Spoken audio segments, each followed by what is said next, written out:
If you've got one of the new Elgato XL prompters or actually used one of the original prompters, you may have found on some occasions that depending what type of material you're viewing in your prompter, if it's got a white background and your brightness is rather high on the prompter itself, it can have a lot of glare, a lot of flare in the image, which means it's difficult for you to see, and also it affects the camera image itself because you're getting this light spill from the screen hitting the reflective glass and then going into your camera.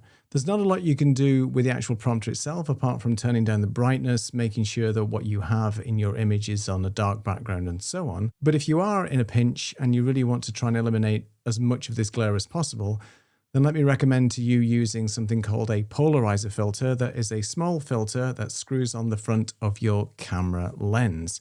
This is really effective and it's used in photography and videography for stopping reflections if you're trying to film through the windscreen of a car, for example, or reflective sea or river or anything that has sunlight that could be bouncing and reflecting. It's really effective, and let me just show you a real quick demo of the before and after using one of these CP filters. So you can see in my prompter here, I've got this white screen and you can see the effect it has actually on the image. So I'm just using the circular polarizer filter that's screwed to the front of my lens. I'm just actually turning that polarizer filter around until I get the image how I want. Basically, it's just stopping all the reflections coming through on the glass. And if I turn it around the other way, you can see that it slowly brings all that glare back to the image. Just one thing to mention, if you do use one of the CP filters or a standard polarizer, you are going to have to compensate for your exposure purely because it's going to add some contrast and darken the image slightly. So all I did was bump up my ISO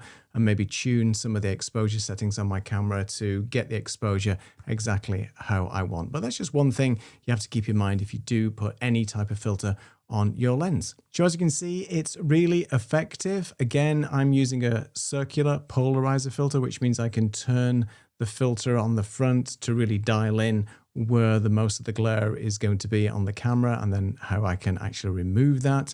There's lots of ones out there from Newer, from Polar Pro, from all kinds of manufacturers. I'll leave a link in the description to the one that I'm using. It's not the cheapest, but there are others available as well, and I'll give you a couple of other links. Hope this helps you out if you are experiencing glare on the prompter. And this is not just the Elgato prompter that has this problem, it's many other prompters on the markets as well. Hopefully that helps you out.